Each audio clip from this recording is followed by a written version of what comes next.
हन्ताडम् नमो सिद्धाडम् नमो वायरियाडम्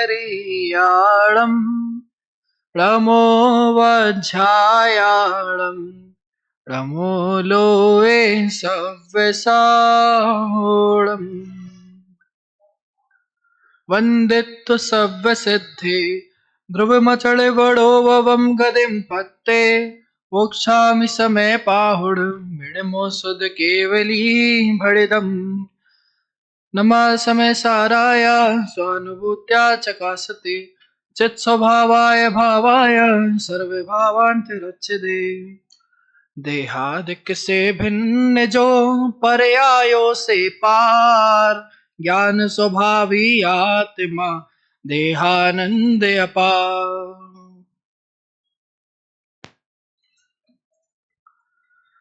ग्रंथादिराज समयसार हमारे सामने विराजमान है।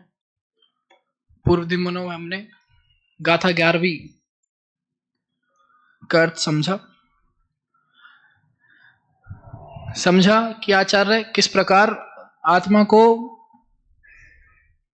भूतार्थ बता रहे हैं, या कहो किस प्रकार आचार्य नयों का स्वरूप समझाते हुए परम शुद्ध निश्चय को भूतार्थ बता रहे हैं, जिससे सम्यक दर्शन की प्राप्ति होती है। समझा कि किस प्रकार आचार्य जितने नए हैं, जो चारों नए हैं, अशुद्ध निश्चय ने, एक देश शुद्ध निश्चय ने, साक्षात शुद्ध निश्चय ने और परम शुद्ध निश्चय ने, इनमें से केवल एक जो मूल निश्चय है, जो है परम शुद्ध निश्चय ने, उसकी चर्चा आचार्य ने करी। एक बार गाथा पाठ करते हैं और पद्यानुवाद, फिर हमारी चर्चा जहां से कल समाप्त हुई थी वहां से प्रारंभ करेंगे। व्यवहारो भूदत्तो देशिदो दुसुद्धरणो भूदत्तमसिद्धो खलु सम्मादिट्ठिहवदि जीवो शुद्ध न भूतार्थ है अभूतार्थ है व्यवहार न भूतार्थ की ही शरण गए ये आत्मा सम्यक लही। कल हमारी चर्चा शुद्ध ने का पक्ष तो कभी आया नहीं और उसका उपदेश भी विरले है, यहां पर हमने अपनी चर्चा समाप्त करी थी। तो विरले है से हम यहां आज प्रारंभ करेंगे। विरले है अर्थात क्या कि शुद्ध ने की चर्चा विरले क्यों है कि संसार में सामान्य चर्चा तो सुनने में मिलती है, परस्पर उपदेश मिलता है, परंतु जो शुद्ध ने की चर्चा है, जो मूल तत्व की चर्चा है, वो हमें सुनने को बहुत अधिक नहीं मिलती। कि सामान्य तो लोक में आपको लोग कहते हुए मिल जाएंगे कि भैया ये कार्य कर लो, ये विधान करवा लो, ये अनुष्ठान करवा लो, इससे ये कल्याण होगा, उससे वो कल्याण होगा, सामान्य ये सब कहने को बहुत लोग मिलते हैं। परंतु जो मूल तत्व की बात है, जो मूल तत्व ग्रहण करने, जो त्रिकाली ध्रुवात्मा को जो दिखाने वाला तत्व है, जो सम्यक दर्शन की प्राप्ति कराने वाला है, उसकी चर्चा करने वाले इस संसार में बहुत विरले है। अब विरले है और भी कैसे ले सकते हैं कि एक तो चर्चा करने वाले विरले है, और दूसरी बात कि चर्चा सुनने वाले भी विरले है। कि चर्चा तो करने वाले है ही, कि बहुत विरले लोग हैं जो इस प्रकार की चर्चा करते हैं, लेकिन सुनने वाले भी बहुत विरले है। कि भैया विरले पन्ने की पहचान कैसे, कि सर्वप्रथम तो आपको ये भारत देश मिला, अब यहीं पे आप थोड़ी सी ऊपर नीचे या साइड में हो जाते तो आपको पता है, ऊपर जाते तो पाकिस्तान, नीचे साइड में जाते तो बांग्लादेश जैसी जगहों में होते। अब उसमें भी चलो भारत देश मिला, उसमें भी आपको धर्म कौन सा मिला, जैन धर्म मिला, उच्च कुल मिला। अब उसमें भी जैन धर्म में भी ऐसे बहुत व्यक्ति है जिनको धर्म तो मिला, जो जैन तो है, परंतु वे केवल जैन ही है, उसके आगे उन्हें जैन क्या होता है उसका कुछ अर्थ नहीं पता। अब हमें इतनी अनुकूलता मिली कि भैया जैन भी है, हम चीजें समझ पा रहे हैं कि पंच इंद्रियों की विषयभूत जो सामग्री है वो हमें मिली, पूरी पंच इंद्रिय मिली। नहीं तो लोक में देखो तो कोई लंगड़ा है, कोई लूला है, कोई काड़ा, अंधा, बहरा, मतलब बहुत लोग ऐसे देखने को मिल जाते हैं जिन्हें पंच इंद्रिय विषय रूप सामग्री नहीं मिलती। हमें वो पंच इंद्रिय विषय रूप सामग्री मिली, हमें पूर्ण रूप पंच इंद्रिय मिली। और उसमें भी सबसे बड़ी बात कि हम यहां बैठे हैं, चर्चा सुन रहे हैं और चर्चा इस बात की कर रहे हैं कि भैया मैं कौन हूं, आया कहां से और मेरा रूप क्या। तो हम एक विरले इस प्रकार से भी इसको देख सकते हैं। आगे बढ़ते हैं। इसलिए उपकारी श्री गुरु ने शुद्ध न्याय के ग्रहण का फल मोक्ष जानकर उसका ही उपदेश प्रधानता से दिया है और कहा है कि शुद्ध न्याय भूतार्थ है, सत्यार्थ है। इसके आश्रय करने से सम्यक दृष्टि होता है। इसको जाने बिना जब तक जीव व्यवहार में मग्न है तब तक आत्मा के ज्ञान श्रद्धा रूप निश्चय सम्यक दर्शन नहीं हो सकता। ऐसा जानना कि आचार्य श्री गुरु मतलब कौन? कि श्री गुरु मतलब कि आचार्य कुंद कुंदेव, आचार्य अमृतचंद्र, बनारसी दास, इनको हम श्री गुरु में ले सकते हैं कि वो क्या उपदेश देते हैं कि भैया कि मोक्ष का फल जानकर वे निश्चय न्याय का जो उपदेश है वो हमें प्रदान करते हैं। वे व्यवहार रूप की का उपदेश नहीं प्रदान करता। क्यों? क्योंकि निश्चय न्याय ही भूतार्थ है, सत्यार्थ है और केवल वही है जो हमें मूल, जो हमारा ध्येय है मोक्ष की प्राप्ति, त्रिकाली ध्रुव आत्मा के साथ मिलन, वही है जो केवल करवा सकता है। और कहते कि व्यवहार में मग्न, कि जब तक जी व्यवहार में मग्न है तब तक आत्मा की ज्ञान श्रद्धा रूप निश्चय सम्यक दर्शन नहीं हो सकता। कि जब तक जी व्यवहार में मग्न रहेगा तब तक जो निश्चय सम्यक दर्शन है, कि भैया निश्चय सम्यक दर्शन मतलब क्या? मतलब व्यवहार सम्यक दर्शन भी होता है क्या कुछ? कि व्यवहार सम्यक दर्शन कुछ नहीं, निश्चय सम्यक दर्शन अर्थात ये कि भैया जो हमारी परम आत्मा है, जो हमारी त्रिकाली ध्रुव तत्व आत्मा है, उसको प्राप्त नहीं कर सकता बिना उपदेश के, बिना निश्चय के उपदेश के, बिना भूतार्थ के, बिना सत्यार्थ के। कि व्यवहार को धर्म माना कि भैया मानेगा इसे धर्म ध्यान, कैसे बनेगा तू भगवान। कि अगर तू व्यवहार में ही धर्म मानेगा तो कैसे बनेगा भगवान? अगर हम व्यवहार में ही भाई जो क्रिया है उन्हीं में धर्म मानकर बैठ जाएंगे कि भैया नित्य देव दर्शन, पानी छान के बिना रात्रों की भोजन ना करना, यही करता रहूं मैं और इससे मेरे को मोक्ष की प्राप्ति हो जाए, अगर ऐसी मान्यता है तो गलत है। अब यहां पर एक पक्ष ग्रहण ना करके दूसरा पक्ष भी ग्रहण करना कि भैया ऐसा नहीं, निषेध नहीं कर रहे कि इनको मत करो। ऐसा नहीं कि भैया रात्रि भोजन चालू, अनछना पान चालू, ये नहीं बोल रहे। ये इसके साथ साथ जो करना है कि व्यवहार में नाटक के कुछ लोग होते हैं कि भैया वो धागा बांध लेते, धागा बांधते ना हाथ में, नजर न लगे, जिससे ये बांध दो, वो कर लो, ये आडम्बर कर लो। तो वैसा उपदेश दिया जा रहा है कि अगर आप इन चीजों में उलझो व्यवहार रूप क्रियाओं में तो सम्यक दर्शन होना ही नहीं है। और अगर सम्यक दर्शन करना है तो केवल और केवल किससे होगा? निश्चय से होगा, जो भूतार्थ है और जो सत्यार्थ है। आगे अनुशीलन में देखते हैं। अनुशीलन में पेज 109।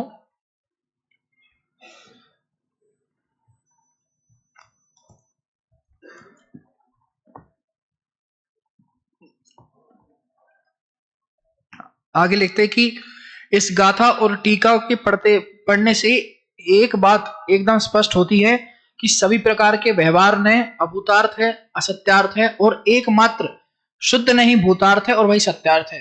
कि अभी हम बाद में अभी चर्चा इसमें व्यवहार ने क्या होते हैं, शुद्ध ने क्या है, निश्चय ने क्या है, उसकी भी चर्चा भी आ रही है, तो उसको भी हम साथ साथ लेते हुए चलेंगे। कि अभी तो यहाँ से इतना बस भाव ख्याल में ले ले कि भैया बस यहाँ पे इतना बोला गया कि व्यवहार ने अभूतार्थ है और असत्यार्थ है और एकमात्र शुद्ध नहीं भूतार्थ है और केवल वो ही सत्यार्थ है, उसी से सम्यक दर्शन की प्राप्ति होगी। अब यहाँ एक जिज्ञासा सहज उत्पन्न होती है कि जिन्हें यहां अभूतार्थ कहा जा रहा है वे व्यवहार ने कितने प्रकार के हैं, कौन कौन से हैं, शुद्ध ने क्या है, इन सब का स्वरूप जाने बिना समयसार को समझ पाना संभव नहीं लगता। क्योंकि समयसार में इन न्यायों का प्रयोग बार बार आता है। कि सही बात है कि भैया पहले भी हमने गाथा देखी और बाद की भी हम गाथा जानते हैं कि उनमें भी बार बार न्यायों का प्रयोग आता है, बार बार अपेक्षाएं लगती है। अब अपेक्षा अगर समझनी है तो उसके लिए आपको न्यायों का जानकर होना अति आवश्यक है। कि बिना अपेक्षाओं के आप आत्मा को, अगर मैं बोल दूं भैया आत्मा कर्ता होती है और कोई दूसरा बोल दे कि आत्मा कर्ता होती है तो आप चकरा जाओगे कि भैया एक तरफ आप बोल रहे पंडित जी आत्मा करता भी हो, एक तरफ बोल रहे हो करता भी है, ऐसी कैसी बात है। तो बस बात वही है कि अपेक्षाकृत बात है कि एक अपेक्षा से आत्मा करता भी है तो दूसरी अपेक्षा से आत्मा अकर्ता भी है। तो इसलिए न्यायों का स्वरूप समझना अति आवश्यक है। अगर समयसार जैसे इस गूढ़ ग्रंथ को समझना है तो न्याय के बिना समयसार समझना असंभव नहीं, परंतु बहुत कठिन हो जाएगा उसके बिना। वस्तुतः बात तो यह है कि न्यायों को समझे बिना जवाब में किसी भी शास्त्र का मार्ग समझ पाना संभव ही नहीं। लो मैं तो कठिन करते, यहाँ तो आचार्य ने सीधा बोल दिया भैया न्यायों के बिना संभव ही नहीं, कि समय सार तो छोड़ो, कोई भी जिनागम का मूल सिद्धांत समझना न्यायों के बिना संभव ही नहीं। तो इसलिए न्याय क्या समझना, कि न्यायों को समझना तो आवश्यक नहीं है, अति आवश्यक है न्यायों को समझना, क्योंकि समस्त जिनागम न्यायों की भाषा में ही निबद्ध है। तथापि समय सार को समझने के लिए कम से कम अध्यात्म न्यायों का स्वरूप समझना तो अत्यंत आवश्यक है, कि भैया न्याय भी दो चीज में घटित है, एक तो आगम के न्याय और अध्यात्म के न्याय। अभी इसकी भी चर्चा आएगी, अपन करेंगे। न्यायों के स्वरूप को विस्तार से जानने के लिए परम भाव प्रकाशक न्याय चक्र का स्वाध्याय किया जाना चाहिए, क्योंकि उसमें सभी प्रकार के न्यायों का आगम के आलोक में विस्तार से निरूपण है। अध्यात्म न्यायों के संदर्भ में भी उसमें सर्वांग निरूपण है, कि जो न्याय चक्र है आदरणीय दादा द्वारा लिखित, उसमें जो न्यायों का स्वरूप है वो पूर्ण रूप से दिया गया है, कि भैया आगम के न्याय कौन से है और अध्यात्म के न्याय कौन से है, इसका अध्ययन हमें करना चाहिए। फिर एक प्रश्न फिर उत्पन्न होता है कि उसका स्वाध्याय तो जिज्ञासु पाठक करेंगे ही, कि जो जिज्ञासु है, जिन्हें तत्व की चर्चा करने का जिज्ञासा है, जिन्हें न्यायों की जिज्ञासा है, वो तो करेंगे ही, पर अध्यात्म न्यायों की सामान्य जानकारी तो यहां भी जाननी चाहिए। कि भैया सही बात है कि जिन्हें जिज्ञासा है वो तो पढ़ लेंगे, अब जिन्हें जिज्ञासा है लेकिन कुछ समय के कारण या किसी अवलंब के कारण भी पढ़ नहीं पाते, तो उनके लिए सामान्य जानकारी तो यहाँ पर होनी चाहिए। तो फिर उत्तर क्या देते, जो ने आत्मा के स्वरूप को समझने समझाने में ही काम आते हैं उन्हें अध्यात्म ने कहते हैं। कि अध्यात्म ने किसे कहते हैं, कि जो ने आत्मा के स्वरूप को समझने में और जो ने आत्मा के स्वरूप को समझाने में काम आते हैं उन्हें न्याय कहते हैं। वे क्या कहलाते हैं, कि वे ही न्याय कहलाते हैं। अब अध्यात्म ने दो प्रकार के होते हैं, व्यवहार ने और निश्चय ने। और इसमें आगम में भी, आगम के हिसाब से देखें तो आगम के हिसाब से भी होते हैं दो, कि एक द्रव्यार्थिक ने और एक पर्यार्थिक ने। लेकिन अब यहाँ पे हम बात करेंगे केवल आगम के न्यायों के हिसाब से, अध्यात्म के न्यायों के हिसाब से, कि दो प्रकार के कौन कौन से, एक तो व्यवहार ने और निश्चय ने। अब उसमें भी व्यवहार भी दो प्रकार का कर दिया, कि असद्भूत व्यवहार ने और सद्भूत व्यवहार ने। ये असद्भूत और सद्भूत व्यवहार ने भी उपचरित और अनुपचरित के भेदों से दो दो प्रकार के होते हैं। इस प्रकार को मिलाकर व्यवहार ने चार प्रकार के होते हैं। कि पहले तो दो भेद हुए आध्यात्म के हिसाब से न्यायों की, कौन कौन से, कि भैया पहले तो करा निश्चय और व्यवहार। अब निश्चय व्यवहार हो गया, अब उसके बाद फिर करे दो भेद, व्यवहार के दो भेद करे, कौन कौन से, फिर कि भाई असद्भूत व्यवहार ने और सद्भूत व्यवहार ने। अब फिर इनके और दो भेद करे, कि उपचरित और अनुपचरित। तो ऐसे मिला के टोटल कितने हो गए, चार। कैसे, उपचरित असद्भूत व्यवहार ने, अनुपचरित असद्भूत व्यवहार ने, और उपचरित सद्भूत व्यवहार ने और अनुपचरित सद्भूत व्यवहार ने। इस प्रकार व्यवहार ने के चार भेद हो गए। अब आगे, अब निश्चय ने कि भैया निश्चय ने कि पहले तो ये दो भेद बताते हैं, कि निश्चय ने के दो प्रकार के होते हैं, अशुद्ध निश्चय ने और शुद्ध निश्चय ने। ये दो प्रकार के सामान्यता बता दी। अब इसमें भी शुद्ध ने तीन प्रकार का बोला, कि एक देश शुद्ध निश्चय ने, साक्षात शुद्ध निश्चय ने और परम शुद्ध निश्चय ने। तो इस प्रकार के निश्चय ने के भी कितने हो गए, चार। कि कौन कौन से, अशुद्ध निश्चय ने, एक देश शुद्ध निश्चय ने, साक्षात शुद्ध निश्चय ने और परम शुद्ध निश्चय ने। तो व्यवहार के चार और निश्चय के चार, कुल मिला के आठ हो गए, कि दो दो के बट के आठ। अब इनका सामान्य स्वरूप क्या, कि जो ने संयोग का ज्ञान कराए उसे असद्भूत व्यवहार ने कहते हैं। जैसे शरीर, स्त्री, पुत्र आदि मकान को अपना कहना, आत्मा को उनका कर्ता भोक्ता ज्ञाता कहना, इस नय का काम है। यह केवल मात्र असद्भूत व्यवहार ने की परिभाषा है कि असद्भूत व्यवहार ने क्या क्या होता है। क्या असद्भूत व्यवहार ने क्या, कि भैया जो हमें संयोग का क्या करा है, संयोग का, कि जो स्त्री पुत्र है वो मेरे है, ये शरीर किसका है, मेरा है, कि मकान आदि किसके, मेरे है, और मैं इनका क्या हूं, कर्ता भोक्ता हूं। मैं इनका क्या तत्व हो, कि मैं कर रहा हूं, मैं इनका कर्ता भोक्ता हूं। यह इस चीज का हमें जो ये ज्ञान कराता है, ये असद्भूत व्यवहार में कहलाता है। अब आगे इनके भेदों पे चले तो सबसे पहले उपचरित असद्भूत व्यवहार ने, वो क्या होता है, कि भैया स्त्री पुत्र आदि मकान आदि तथा ग्राम नगर आदि दूरस्थ पर पदार्थों का अपना कहना, आत्मा को उनका कर्ता भोक्ता कहना उपचरित असद्भुत व्यवहार ने है। कि इसमें क्या करता है, उपचरित असद्भुत व्यवहार ने क्या करता है कि स्त्री पुत्र आदि के साथ जो संबंध बताया जाता है ना, कि भैया ये स्त्री कौन है, ये मेरी स्त्री है, और ये पुत्र किसका, ये मेरा पुत्र। तो ये जो संबंध बताया जा रहा है, ये कौन से नय के द्वारा बताया जा रहा है, ये उपचरित असद्भुत व्यवहार ने के द्वारा बताया जा रहा है। आगे अनुपचरित असद्भुत व्यवहार ने कि आत्मा के साथ एक क्षेत्र रूप संबंध रखने वाले तथा शरीर को अथवा आत्मा को शरीर के मिले हुए रूप को आत्मा कहना, आत्मा का कहना, कि आत्मा कहना और आत्मा का कहना दो बात है, मिक्स मत कर देना। कि शरीर और देह को, कि मैं इस शरीर को आत्मा बोल रहा हूं, एक तो ये बात हुई कि ये शरीर ही आत्मा है, और दूसरी बात क्या कि शरीर आत्मा का है, शरीर आत्मा है और शरीर आत्मा का है, दो बात है। तो वैसे कि शरीर आत्मा का है या आत्मा का शरीर कहना, आत्मा को उसका कर्ता, भोक्ता, ज्ञाता कहना अनुपचरित असद्भुत व्यवहार नहीं है। कि देह के साथ संबंध जो ये रखता है वो है अनुपचरित असद्भुत व्यवहार में। कि जैसे क्या कि ये शरीर मेरा है, कि समय सार की 27वीं गाथा में बोला कि जीव देह को एक मानता है। समय सार की 27वीं गाथा में भी आचार्य बात लिखते हैं कि जीव जो है वो इस देह को अपना मान के बैठा है, ये उसकी सबसे बड़ी भूल है। कि देह किसका है, मेरा नहीं साहब, मेरा ही तो है, किसका है। कि अगर बीमार हो कौन हुआ, त्रिकाली ध्रुव भगवान आत्मा, मैं। वो ये बात भिन्न करना तो वो भूल ही जाता है कि भैया ये देह अलग है और मैं अलग हूं। चलिए आगे उपचरित सद्भुत व्यवहार ने कि अभेद अखंड आत्मा को गुणों और पर्यायों के भेद करके समझना, समझाना, कहना असद्भुत सद्भुत व्यवहार ने का कार्य है। कि राग आदि के साथ संबंध एवं अपूर्ण पर्यायों के साथ जो संबंध है वो इस उपचरित असद्भुत व्यवहार ने का काम है। कि जैसे कि जीव में राग और जीव राग का कर्ता, कि जीव में राग है वो एक अलग बात, और जीव इन राग द्वेष इत्यादि जो भाव है इनका करता हुआ वो एक अलग भाव। आगे कि अनुपचरित असद्भुत व्यवहार ने कि गुण भेद बताना, गुण भेद बताना अर्थात क्या कि जीव में ज्ञान है, दर्शन है, सुख है, अनंत अनंत पर्याय है, अनंत अनंत गुण है, इस प्रकार के जो भेद बता रहा है वो किसका काम है कि वो अनुपचरित असद्भुत व्यवहार नहीं है। कि जीव के गुणों को बताना, कि ज्ञान, दर्शन, सुख, वीर, ये जो है ये किसने का काम है कि अनुपचरित असद्भुत व्यवहार ने।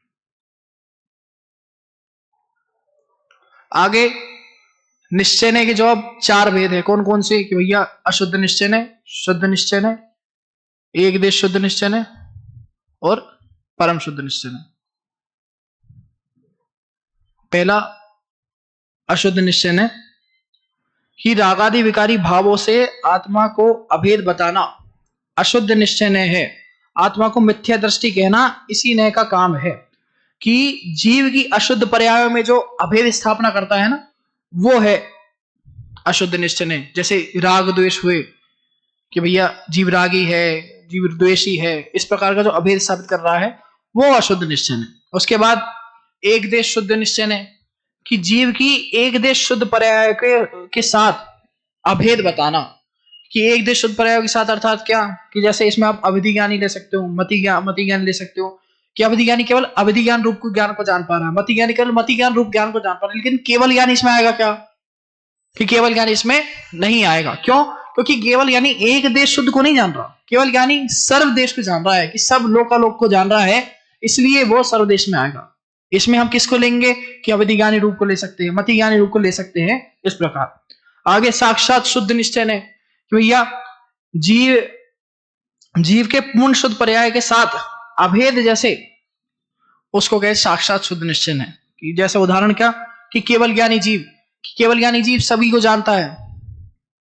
अगला परम शुद्ध निश्चय है, जो आचार्य जिसकी मूल चर्चा जिसकी चल रही है अभी तक, जो गाथा का मूल भाव है कि भैया नयों में भी ग्रहण किसको करना, परम शुद्ध निश्चय को। वो क्या कि पर्यायों से पार, गुण भेदों से पार त्रिकाली ध्रुव वस्तु को ही अपनत्व, उसमें अपनत्व करना ही, वो जानना ही परम शुद्ध निश्चय का विषय है।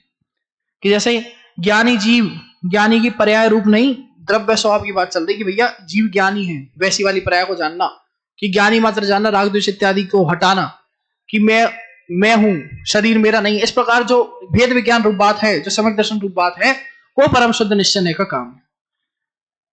क्षमसार गाथा 7 में भी आचार्य बोलते हैं कि भैया परम शुद्ध निश्चय ने क्या उसमें विषय आया है।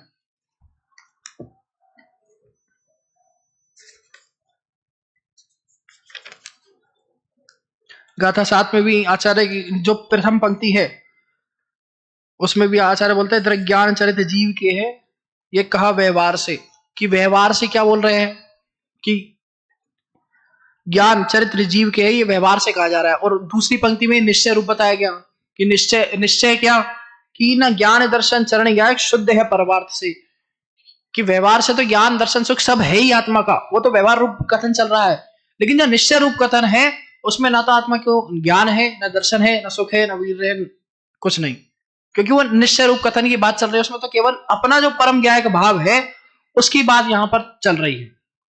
जैसे कि एक बहुत अच्छा उदाहरण भी आता है नयों के लिए, कि हल्दी चूने का उदाहरण आता है कि हल्दी और चूना को अगर आप मिलाओ तो क्या कौन सा रंग आएगा, लाल रंग। कि हल्दी और चूना है वो उसकी कौन सी पर्याय है, कि भैया वो अशुद्ध पर्याय, शुद्ध पर्याय है उसकी, और जो लाल रंग उत्पन्न हुआ वो उसकी अशुद्ध पर्याय है। अब जैसे साबुन का भी आता है उदाहरण, कि अगर आपको कपड़े धोने हैं तो आपको साबुन लगाओगे, अब साबुन केवल लगाने से कार्य नहीं होगा, आपको कपड़े खंगालने भी पड़ेंगे। आपने नए मेरे से सुने, आपने समझ लिया भैया नए ऐसे ऐसे होते हैं, ये 4 नए ऐसे होते हैं, 4 नए व्यवहार के होते हैं, लेकिन आपने केवल वो सुन के निकाल दिए तो इससे कार्य नहीं होगा। आपको सुन के वो विषय समझना होगा, उसको ग्रहण करना होगा, तो आप वो भेद विज्ञान रूप जो बात है, जो परम शुद्ध निश्चय की बात चल रही है, जो शुद्ध निश्चय की बात चल रही है, जो आचार्य समझाना चाह रहे हैं, तब वो आपको ग्रहण होगा, केवल सुनने मात्र से ग्रहण नहीं होगा। आगे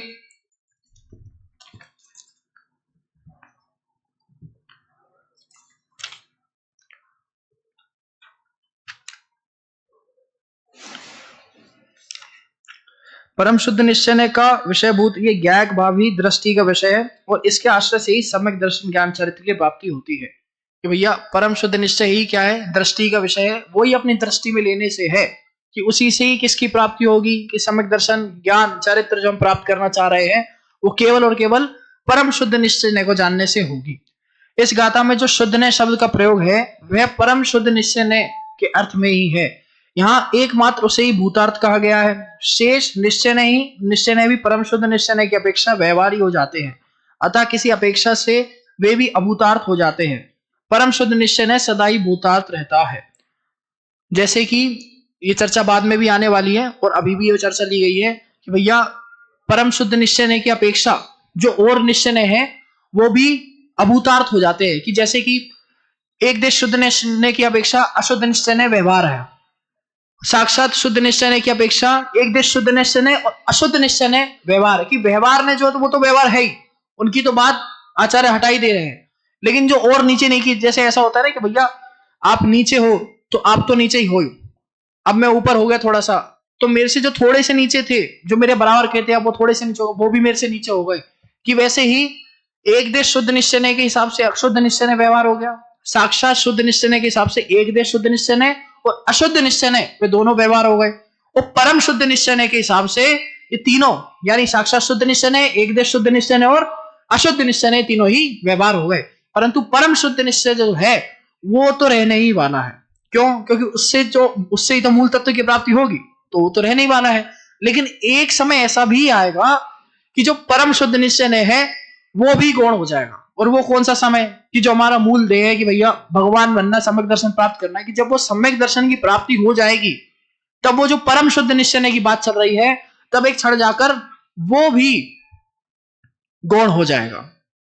जैसे कि 6वीं गाथा के भावार्थ में छावड़ा जी ने लिखा है कि अशुद्ध द्रव्यार्थिक ने की शुद्ध द्रव्य की दृष्टि से पर्यायार्थिक ही है, इसलिए व्यवहार ही है, ऐसा आशय समझना चाहिए। गाथा में स्पष्ट रूप से कहा गया है कि जो जीव भूतार्थ का आश्रय करता है वह जीव सम्यक दृष्टि होता है। अतः यह सुनिश्चित ही है कि जिस नए की विषयभूत वस्तु में अपनापन स्थापित करने से सम्यक दर्शन होता है वही भूतार्थ सत्यार्थ है। कि जिस नए की विषय वस्तु में अपनापन करने से, कि भैया अब अशुद्ध निश्चय में अपनापन करूं मैं, तो क्या मेरे को सम्यक दर्शन होगा कि नहीं? किसको कैसे समझना कि अगर आपको मुंबई जाना है तो आपको मुंबई की रेलगाड़ी में बैठना होगा। अगर आप बैठ गए भैया दिल्ली की रेलगाड़ी में, आपको मैं तो मुंबई पहुंच ही नहीं रहा, तो ये संभव नहीं है। आप अगर अशुद्ध निश्चय को विषयभूत बना रहे हो, आप अगर साक्षात शुद्ध निश्चय को, आप अगर एक देश शुद्ध निश्चय को विषयभूत बना रहे हो और आप बोलो कि मेरे को तो सम्यक दर्शन प्राप्त हो ही नहीं रहा, अब क्या करा जाए, तो होएगा ही नहीं। क्योंकि जो मूल है, जो विषय बनाने वाली बात है, यानी परम शुद्ध निश्चय है, जब तक हम उसको विषय नहीं बनाएंगे तब तक जो हमारी सम्यक दर्शन की प्राप्ति करनी है वो होगी ही नहीं। आगे, जिसके विषयभूत आत्म तत्व में अपनापन स्थापित होने से सम्यक दर्शन होता है, अतः वह ही वास्तविक शुद्ध ने है और वही भूतार्थ है, शेष सभी ने अभूतार्थ है। कि जिस ने के शरण से, यानी या कहो कि जिस ने के ज्ञान से हमें सम्यक दर्शन प्राप्त हो रहा है, वही भूतार्थ है और वही सत्यार्थ है। कि चर्चा घूम तो गोल गोल गोल गोल ही रही है, आसपास ही घूम रही है। क्यों? क्योंकि बार बार आचार्य ये बात समझाना चाह रहे कि भैया परम शुद्ध निश्चय का विषय करने से ही सम्यक दर्शन की जो प्राप्ति है वो हमें होगी। बार बार इस चर्चा पे गोल फिर के यहीं पे घूम के आते हैं हम लोग कि परम शुद्ध निश्चय नहीं क्या है, वही भूतार्थ है, वही सत्यार्थ है। उसका ध्यान से ही सम्यक दर्शन की प्राप्ति होगी, उसके अध्ययन से ही सम्यक दर्शन की प्राप्ति होगी। कि अभी वो साबुन वाला उदाहरण दिया ना कि भैया साबुन लगा लिया लेकिन कपड़े खंगाले नहीं, तो साफ कैसे होंगे? तो वैसे ही ने जान लिए, लेकिन जो मूल ने है परम शुद्ध निश्चय ने, उसको जाना नहीं। या कहो जान लिया कि भैया परम शुद्ध निश्चय क्या होता है, लेकिन उसको ग्रहण नहीं किया, उसकी जो विषयभूत वस्तु उसको ग्रहण नहीं किया, तो सम्यक दर्शन कैसे होगा? कि इसलिए बात वहीं बार बार गोल घूम के आती है कि भैया कि जानना किसे है, नए तो है ही, नयों का ज्ञान तो रखना ही है। आचार्य पूर्व में भी बात कह चुके कि भैया जिनागम का कोई भी शास्त्र समझना हो, कोई भी अध्यात्म शास्त्र समझना हो, तो नयों के बिना समझ आना असंभव है।